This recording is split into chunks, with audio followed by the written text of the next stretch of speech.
Hola, ¿qué tal? Les saludo con el gusto de siempre. Muy buenas tardes, soy Lupita Juárez. Bienvenidos a la información. Ya es jueves, hoy es 27 de agosto del 2026. Empezamos Heraldo Noticias. Y vamos a los detalles de lo importante. En unas horas, la presidenta Sheinbaum enviará una iniciativa para impedir que personas con doble nacionalidad sean candidatas a la presidencia o a una gubernatura. Hoy, la presidenta Claudia Sheinbaum envía al Congreso de la Unión una iniciativa de ley para prohibir que aspirantes a la presidencia o gobernaturas tengan doble nacionalidad. En la mañanera este 27 de agosto, la mandataria enfatizó que los aspirantes se deben solo a una nación. El objetivo es garantizar que toda persona mexicana que desee ser presidente o presidenta de la República, gobernador, gobernadora, jefe o jefa de gobierno, deba ser solo mexicana, no tener ninguna otra nacionalidad. Fue esta semana que a la mandataria le surgió esta idea, que implementa nuevos requisitos. Actualmente en la Constitución no queda claro, y ha habido gobernadores que tienen doble nacionalidad, no queda claro que deben renunciar si tienen otra nacionalidad antes de ser candidato. Y ahora lo que estamos proponiendo es eso, al Congreso de la Unión, que una vez que se inscriban, que es el momento en que desean ser presidenta, presidente o titular del Ejecutivo de alguna entidad de la República, deben renunciar a otra ciudadanía si es que la tienen y solamente quedarse con la nacionalidad mexicana. La consejera jurídica Luisa María Alcalde detalló que se propondrá una reforma al artículo 82 de la Constitución y a la Ley de Nacionalidad para quienes aspiren a titular del Ejecutivo Federal, gobernador o jefa o jefe de gobierno. Explicó que los artículos 82, 116 y 122 de la Constitución establecen que para ocupar la presidencia, ser gobernador, gobernadora o jefa de gobierno es necesario ser ciudadano mexicano por nacimiento. La redacción del 32 de la Constitución genera un vacío que ha dado lugar a confusiones interpretativas sobre la nacionalidad. Por ello, se propone reformar el artículo 86 constitucional. Artículo 86. Para ser presidente o presidenta se requiere ser ciudadano o ciudadana mexicana por nacimiento, en pleno goce de sus derechos, hijo o hija de padre o madre mexicanos, no tener ni adquirir otra nacionalidad y en caso de tenerla, renunciar a ella previo a solicitar su registro como candidato o candidata y haber residido en el país al menos durante 20 años. Quien se pronunció sobre esta situación fue Francisco Javier García Cabeza de Vaca, quien fue gobernador con doble nacionalidad y ahora aspira a la presidencia, pese a que tiene en su contra una orden de aprehensión. El coordinador general de Política y Gobierno, Arturo Saldívar, informó que la orden de aprehensión no impide que se registre como candidato. Con imágenes de José Antonio Jiménez Carlos Navarro, Heraldo Media Group. Bueno, y Raimundo Sánchez Patlán, subdirector editorial del Heraldo de México, está con nosotros esta tarde, nos acompaña aquí en el estudio y te saludo con mucho gusto, mi querido Raimundo, bienvenido. Buenas tardes. Muchas gracias. Oye, pues de la doble nacionalidad, tú escribiste justamente el día de hoy. Raimundo, hay puntos muy importantes. A ver, ¿qué es lo que piensas de lo que ha planteado la presidenta? Y tú dices, nuestros migrantes de héroes a mafiosares. A ver, muchos mexicanos... personas que nacen aquí se van a Estados Unidos y a veces pues no por su gusto. Así es. Primero hay que aclarar lo que se dijo hoy en la mañanera con la consejera jurídica Luisa María Alcalde. ¿En qué sentido? El tema de la doble nacionalidad. Primero, el artículo 82 de la Constitución ya establece que las personas que sean que hayan nacido en otro país y adquieren la nacionalidad mexicana, ellos no pueden aspirar a ser presidentes. Y está claro en la Constitución. Está muy claro en la Constitución, en el artículo 82.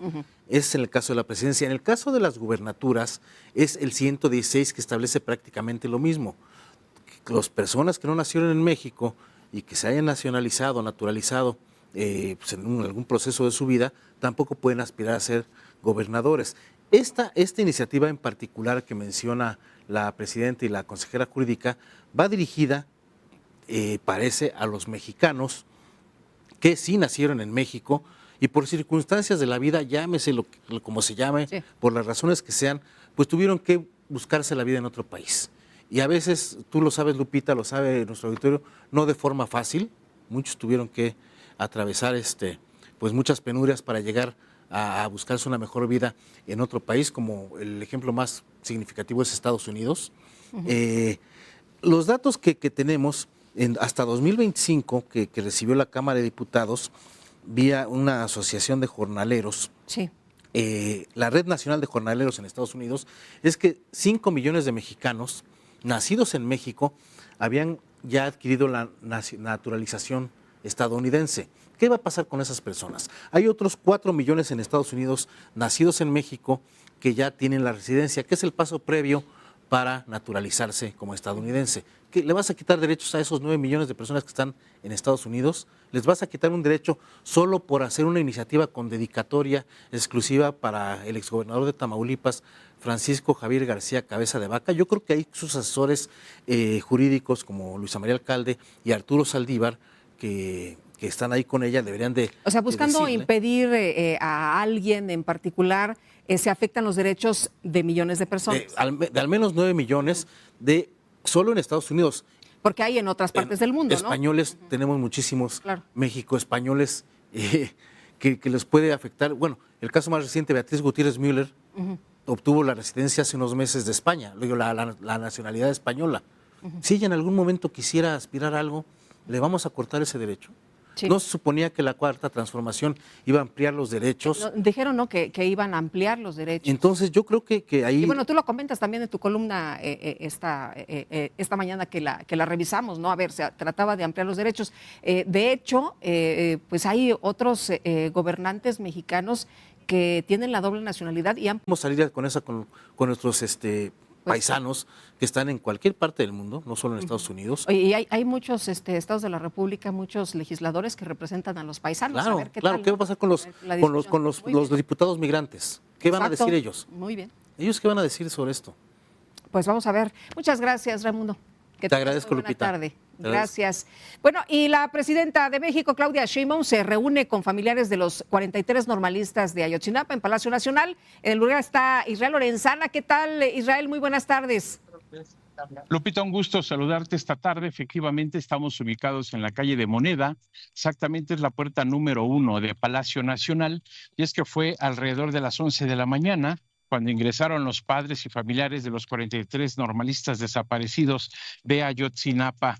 Por supuesto, se han reunido ya con la presidenta Claudia Sheinbaum Pardo, Lupita.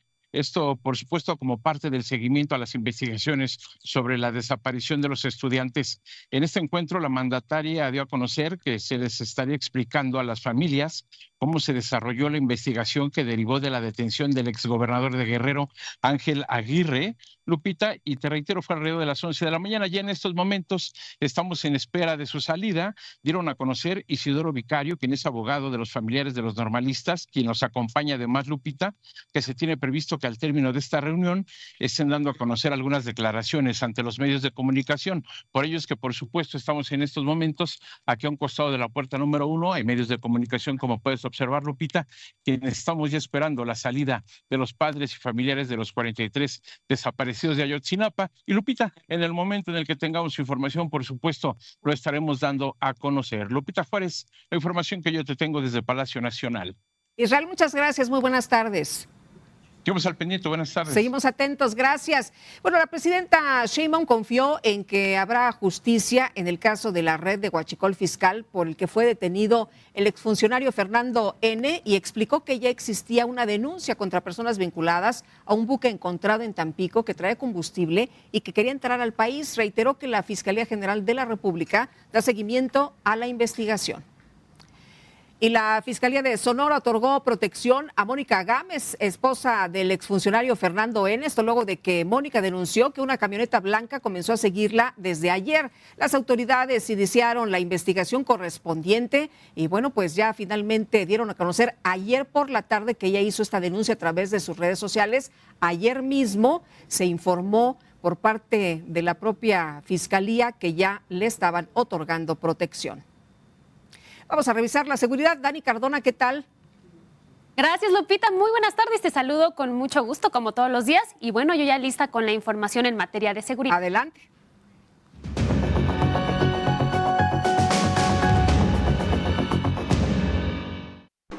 Hola, ¿qué tal? Yo soy Daniela Cardona y vamos a revisar el informe de seguridad nacional. Comenzamos este reporte en el estado de Durango, donde detuvieron a 4 personas con armas, granadas, 600 dosis de metanfetamina y 4 vehículos. Por otro lado, en el estado de Nayarit, arrestaron a 4 sujetos con armas, cargadores y cartuchos, localizados en el municipio de Acoponeta. En Sinaloa localizaron una camioneta robada con armas, efectivo y equipo táctico. En Mazatlán aseguraron armamento, explosivos, marihuana, equipo táctico y 4 vehículos. En tanto, en Tabasco capturaron a 6 hombres con armas, cartuchos, cargadores y droga. En Veracruz detuvieron a 6 personas, decomisaron armas, vehículos robados y un inmueble y liberaron a 2 personas privadas de la libertad. Hasta aquí la información con base en datos del Gabinete de Seguridad.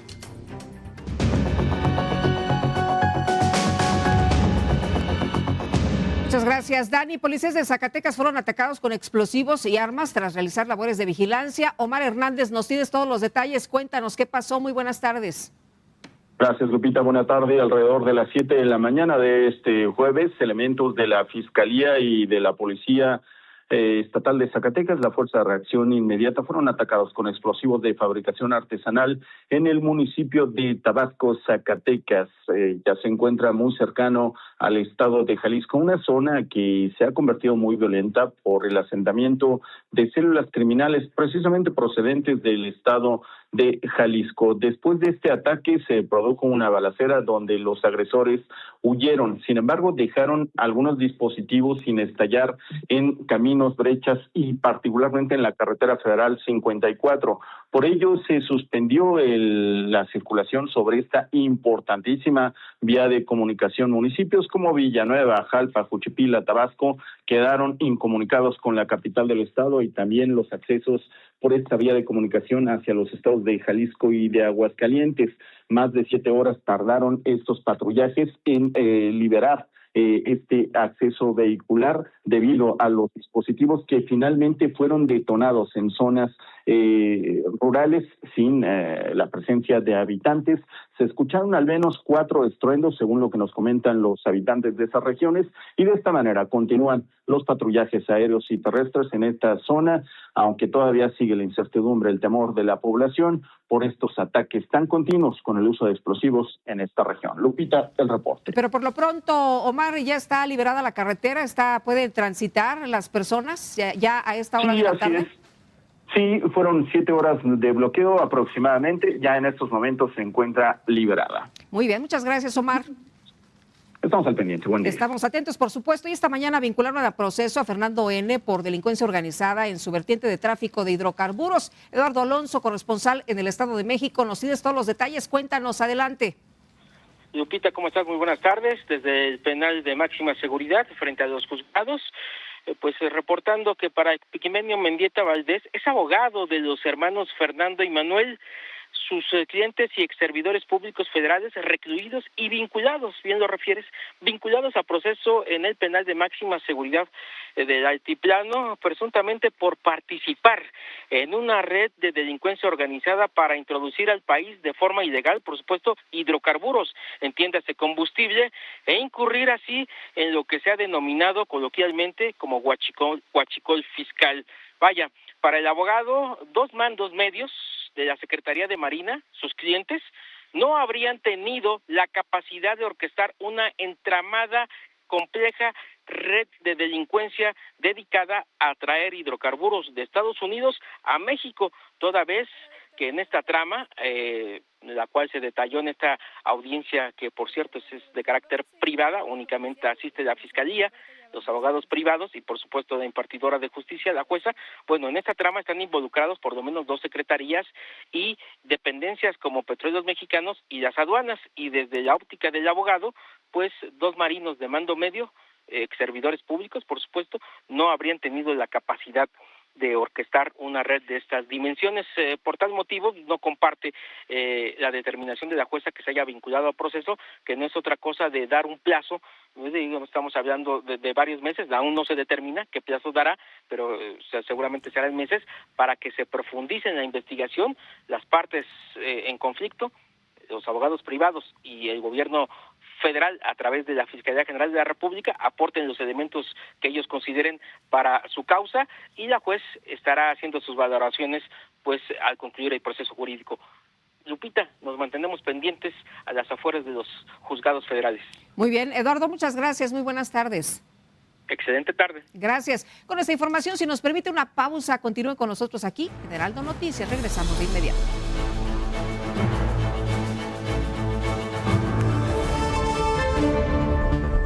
Estamos de regreso en Heraldo Noticias. El gobierno de Canadá impondrá aranceles sobre 700 productos de Estados Unidos en respuesta a las medidas adoptadas por el gobierno del presidente Trump. Y vamos a platicar con Luis Miguel Martínez Ansúrez, doctor en Administración Pública, experto en temas de gobierno. ¿Cómo estás? Qué gusto, como siempre, saludarte, Luis Miguel. Muy buenas tardes. Muy buenas tardes, Lupita, el gusto es mío. Saludo a ti y a tu audiencia. Oye, pues, ¿qué opinas de esto que estamos viendo? Y pues nosotros también ahí atentos, ¿no? Por esta relación que tenemos, por esta negociación también del tratado comercial con los Estados Unidos. Efectivamente, mira, Lupita, aquí el problema de Estados Unidos es que el viernes pasado el presidente Trump declaró poner aranceles del 50 al 15%, pasando por el 25%, y Canadá respondió inmediatamente, pero no solo eso, también amenazó al estilo de Trump de ponerle al lago Ontario, lago de América, como es su costumbre, pero a Canadá lo había ofendido más porque quería pasar a ser que fuera el estado número 51 de Canadá desde hace tiempo. Y me acuerdo desde la reunión de Davos, el primer ministro Carney, canadiense, tuvo un discurso muy afortunado ahí en Davos. De ahí se fue sin mediar más palabra a hacer negociaciones con China y consultar, y con la Unión Europea y África. Pero volvamos al tema. Él respondió inmediatamente el martes pasado diciendo que iba a poner aranceles sobre los productos que Canadá exporta a Estados Unidos.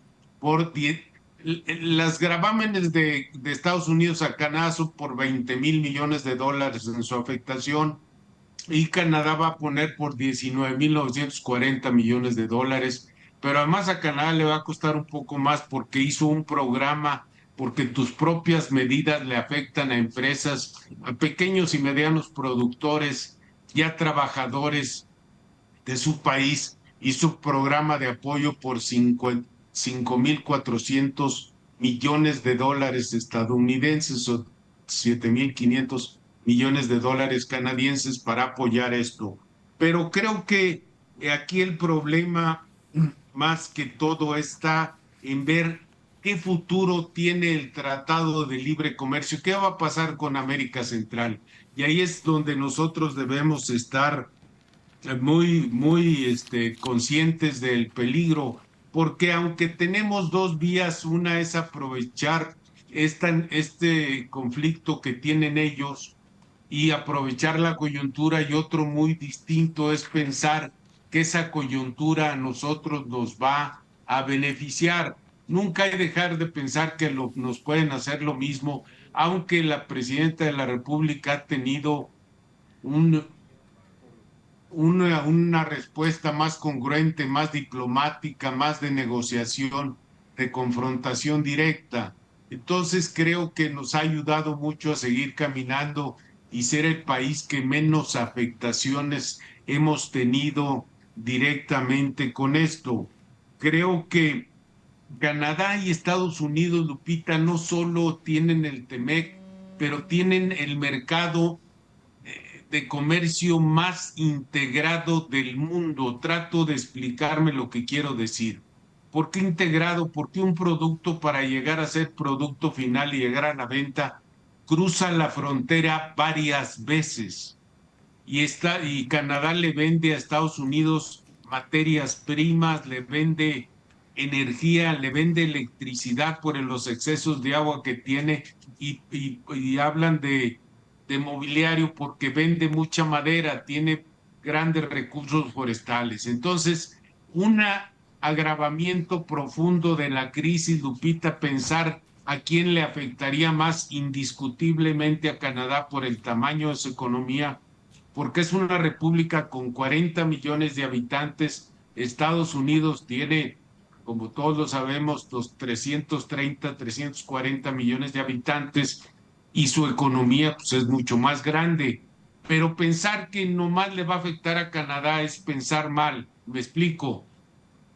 Esto, negociaciones con la frontera de Canadá y los estados del este y las 13 estados de Estados Unidos le pueden afectar en las repercusiones de las elecciones de noviembre. Por eso Canadá, no solo Estados Unidos les dijo que les iba a poner los aranceles a partir del 1 de enero y Canadá respondieron que le iba a aplicar los aranceles a partir del 8 de febrero, Lupita. Muy bien, pues como siempre, Luis Miguel. De septiembre. Muy bien, Luis Miguel, muchas gracias, que tengas muy buena tarde. El agradecido soy yo, Lupita. Muy Hasta luego. Gracias por tu comentario. Y bueno, Donald Trump firmó una orden ejecutiva para cambiar el nombre del lago Ontario por Lago América, como ya nos decía Luis Miguel Martínez Ansúrez. El Departamento del Interior tiene 30 días para actualizar el nombre en las bases de datos y materiales federales. ¿Cómo la ve? La medida determina cómo será reconocido el nombre por el gobierno estadounidense, pero no obliga a Canadá a utilizarlo. Pues nada más faltaba, ¿no? Changing the name of Lake Ontario, effective immediately to Lake America. That's going to take place right now as I sign the order.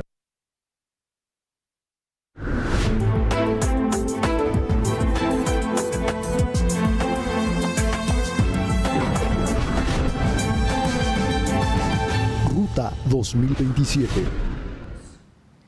La Ruta 2027 Somos México cambió ya pues su nombre, se va a llamar Somos, tendrá nuevo emblema, colores institucionales distintos y bueno, pues para acatar lo dispuesto por el Tribunal Electoral y porque pues ellos han mencionado no hay otra instancia a la cual recurrir.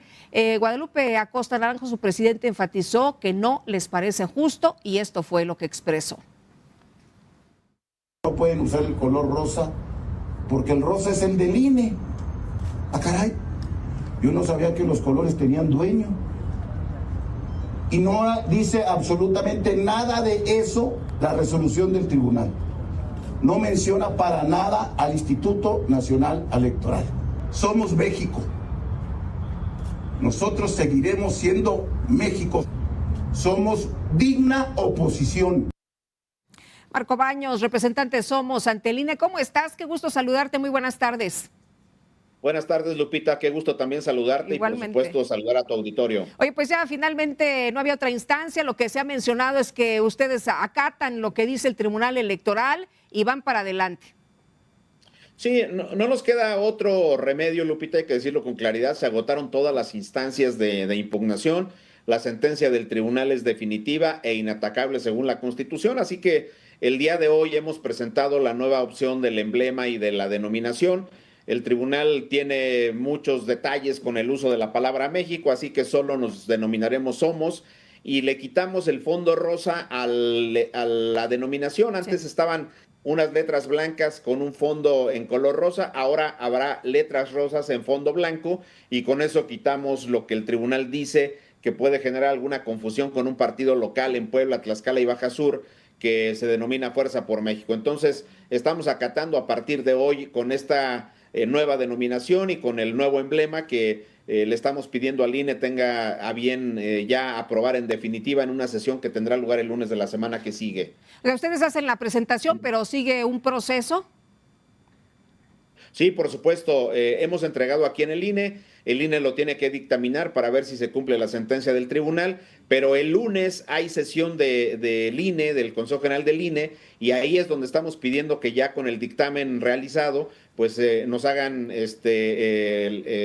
pues sí, que atiendan nuestra petición de incluir el punto en la orden del día, para que ya tengamos denominación y colores, porque el proceso ya va a empezar, Lupita. Claro. El 10 de septiembre empieza formalmente el proceso y nosotros todavía no tenemos una denominación oficial ni tampoco colores en firme, entonces estamos retrasados en la publicidad del partido, en los trabajos y las campañas de posicionamiento, y nos urge, porque la verdadera inequidad no es lo que dijo Gilberto Batis ayer. Ayer Gilberto Batis decía que en la utilización de la expresión Somos México en ciertas campañas publicitarias, como fue el Mundial, pues podrían generar una cuestión inequitativa en favor de Somos México. No, hombre, la inequidad está en otro lado y el señor presidente del tribunal se volteó simplemente a no querer verla. La inequidad está en las campañas adelantadas, en las cantidades impresionantes de dinero que se han manejado por las candidaturas del oficialismo, que incluso en el caso concreto de Colima, pues la persona que ellos nombraron dijo, me están designando como precandidata, o sea, no hay ya ningún pudor en ese tema. Ahí es donde está la inequidad, no en la utilización de una expresión con la denominación de Somos México, pero hemos acatado y esperamos ya que esto quede en firme. Marco, ¿se puede hacer todavía alguna observación de parte del Instituto Nacional Electoral? ¿Todavía les pueden decir a lo mejor esto no, esto sí? ¿Todavía se les puede decir algo a lo que han presentado? Pues mira, en términos de lo que dice la sentencia del tribunal, en mi opinión no, pero por supuesto el INE tiene facultades para decir que pudiera no estar de acuerdo con, por ejemplo, que se defina mejor la silueta del mapa de México, de la República Mexicana. Sí pueden hacerlo, aunque la verdad de las cosas pues ya sería un tema ya muy teledirigido en contra de nuestra organización. Esperemos que ya el INE nos dé por bueno este emblema y estos colores. Sí, muy bien. Pues Marco, como siempre, aprecio mucho que platiques con nosotros. Muy buenas tardes. Gracias, Lupita. Un saludo muy afectuoso y por supuesto. Ustedes seguramente se han dado cuenta con los informes, pues prácticamente todas las regiones de Zacatecas, no de ahora, sino de tiempo atrás, desde como diputado federal, alcanzamos 420 asambleas informativas para legislar en función de lo que la gente nos planteaba en las colonias, en los barrios, en las comunidades. Y a partir del 22 de junio que inició este proceso, a la fecha ya llevo 68 asambleas en defensa de la transformación y de la soberanía nacional. Entonces ha sido un trabajo territorial. Me da gusto que cuando vamos a la colonia, al barrio, al municipio, pues la gente está hecha para adelante, la gente quiere que continúe la transformación, quiere fortalecer el movimiento y sin duda también te expresa algunas de sus problemáticas, de sus sentimientos. Oye, Zacatecas es el lugar donde hay muchas necesidades. Seguramente te hablan de temas relevantes como el asunto de la seguridad, de cómo están viendo la situación en el gobierno en estos momentos. ¿Qué más te dicen? Efectivamente, primero pues, están agradecidos con toda esta política social que ha implementado nuestra presidenta, la doctora Claudia Sheinbaum. Prácticamente llegamos al 80% de los hogares de manera directa con un apoyo. Están agradecidos los adultos mayores por sus pensiones, los jóvenes por tener hoy en día ya una beca universal, quienes están en preparatoria, en secundaria.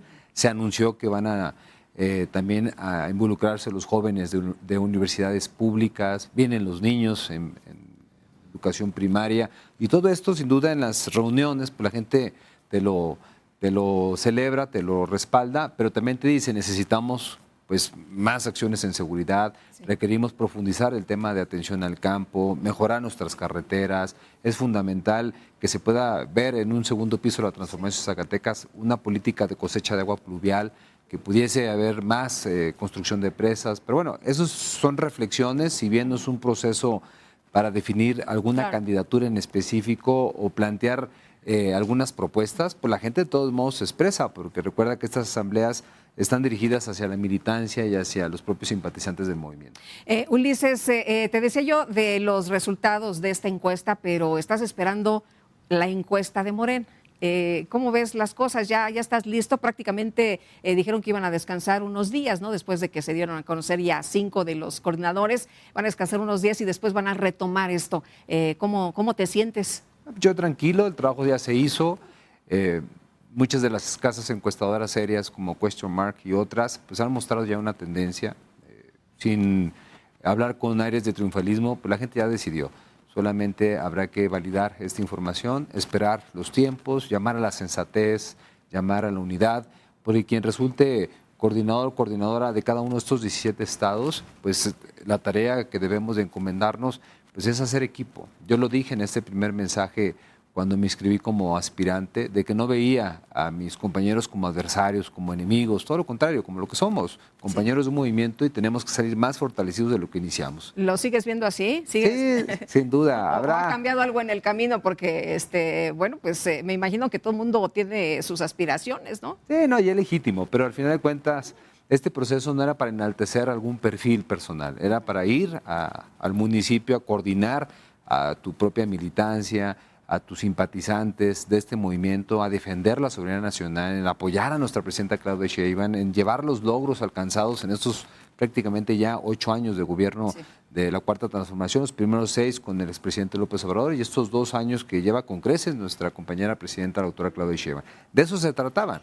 Claro que hay efervescencia, es natural, yo siempre he llamado a la sensatez, porque debe haber madurez política, debe haber altura de mira. Al final de cuentas, la ciudadanía es la que va a determinar qué perfil consideró más honesto, más cercano, más cumplidor y que conoce más la entidad para que lo represente en estos esfuerzos de coordinar la transformación. Oye, ¿ya tienen ustedes alguna fecha o todavía no les dicen cuándo les van a decir? La única fecha pública que anunció nuestra presidenta Ariana Montiel y la compañera Citlali Hernández es que después de la siguiente semana, a partir del lunes 7, pues reanudan estos trabajos y seguramente ya previo al 15 de septiembre, pues estaríamos conociendo todos los coordinadores y las coordinadoras que vamos a estar al frente de este gran proceso. Felicito a quienes ya tuvieron esta gran responsabilidad, porque ¿qué es eso, Lupita?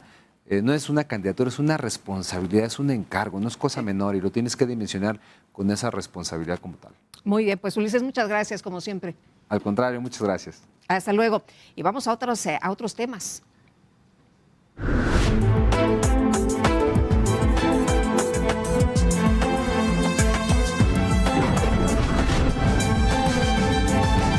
Ruta 2027. Bueno, en otras cosas, Ignacio Mier, el coordinador de Morena en el Senado, señaló que la salida de Enrique Insunza de la bancada guinda no representa un riesgo para la construcción de la mayoría calificada en la Cámara Alta, porque dicen, bueno, pues se va de este grupo parlamentario y ¿qué va a ocurrir? ¿Se les va un voto? El senador Enrique Insunza, señalado por presuntos vínculos con el crimen organizado, se separará de la bancada de Morena en el Senado para ejercer el cargo como legislador sin grupo parlamentario. En una carta dirigida a Ignacio Mier, coordinador de Morena en la Cámara Alta, el sinaloense acusó que ha sido objeto de una campaña de calumnias durante los últimos 4 meses. Mier aseguró que se trata de una decisión personal de Insunza Cázares y con él coincidió Jorge Carlos Ramírez Marín, senador del Partido Verde. Yo tuve la oportunidad de platicar con el senador Insunza antes de que lo hiciera oficial, donde me expresó por la relación de compañeros, de senador de la República en funciones, que su deseo era separarse del grupo parlamentario y por las razones que ya expuso en su carta, y esas son las razones, son las de él, es lo que él ha expresado y nosotros manifestamos el grupo parlamentario, lo he platicado con mis compañeras y compañeros, que es una decisión personal. No le buscaría un significado político, insisto, es una decisión estrictamente personal. ¿Sería mejor que pidiera la licencia de licencia? Yo creo que están en la misma situación varios, no solamente el gobernador Rocha, el senador Insunza. Yo creo que es una situación que amerita prudencia, serenidad y por supuesto un procesamiento en conjunto con su bancada hubiera sido mucho más adecuado. Lo lamento. Mier reiteró que la salida de quien fuera el presidente de la Comisión de Estudios Legislativos no representa un riesgo para la construcción de la mayoría calificada en el Senado. Mientras que la oposición lamentó que se trate de una simulación. Separarse de Morena y estar en el Senado de la República Es la incongruencia de Morena, que siempre lo hemos dicho, es igual al caso del exgobernador Rubén Rocha Moya. Simple y sencillamente lo hemos dicho y lo hemos demandado desde el grupo parlamentario del PRI. Los señalamientos sobre Insunza y sobre Rocha Moya son gravísimos. Se nos está solicitando en extradición a Estados Unidos por estar coludidos con el crimen organizado. Lo que debería hacer Insunza es renunciar al Senado de la República. El martes 1 de septiembre inicia el periodo ordinario de sesiones en el Congreso de la Unión. Verónica Macías, Heraldo Media Group. Muchas gracias, Verónica. Y es momento del clima con Tamara Vindas. Tamara, ¿cómo te va? Muy buenas tardes.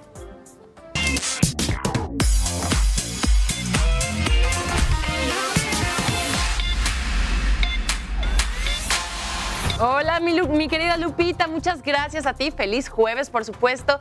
Ya casi se nos acaba la semana y justamente el día de hoy el monzón mexicano pasa sobre el noroeste del país, que estaría originando también intensas lluvias para esta zona. Estarían acompañadas también de descargas eléctricas, así también como fuertes rachas de viento. Simultáneamente a esto, otros fenómenos climáticos, así como la onda tropical número 32 y la llegada de una nueva estaría extendiéndose con las precipitaciones, esto sobre el resto del territorio nacional.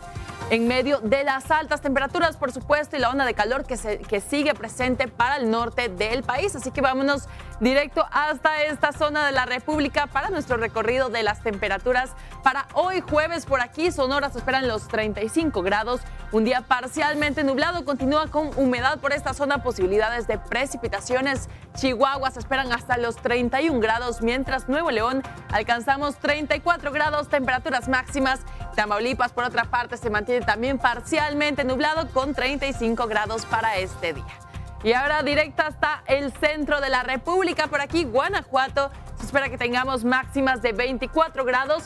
Y vea usted, por supuesto, un centro del país que continúa con lluvias para las horas de la tarde. Ciudad de México se esperan los 21 grados.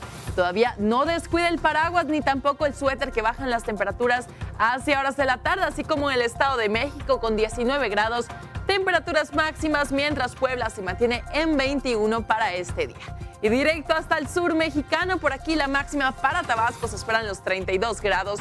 Un día también que continúa con posibilidades de lloviznas, al igual que en Chiapas, que sube el termómetro hasta los 31 grados. Yucatán un poco más cálido se espera para este día jueves con 34 grados, mientras por otra parte Guerrero alcanza para este día los 33 grados con posibilidades de precipitaciones hacia horas de la tarde y horas de la noche. Lupita, a tomar en cuenta todas esas condiciones climáticas, que sin embargo se va acabando la semana, pero no se nos acaban las precipitaciones, así que a tomarlo en cuenta. Regreso contigo para más noticias.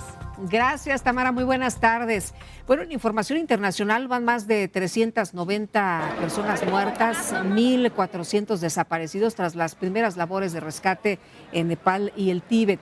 Las autoridades mantienen la alerta en la zona ante otro posible desbordamiento del río Botekoshi, que fluye en la frontera entre ambas regiones. Impresionantes, impactantes las imágenes, sin duda alguna. Y bueno, pues terrible la información de las pérdidas de vidas humanas. Hay más de 800 desaparecidos y bueno, pues la situación muy complicada todavía en ese lugar del mundo. Con esta información hacemos una pausa. Siga con nosotros en Heraldo Noticias. Regresamos.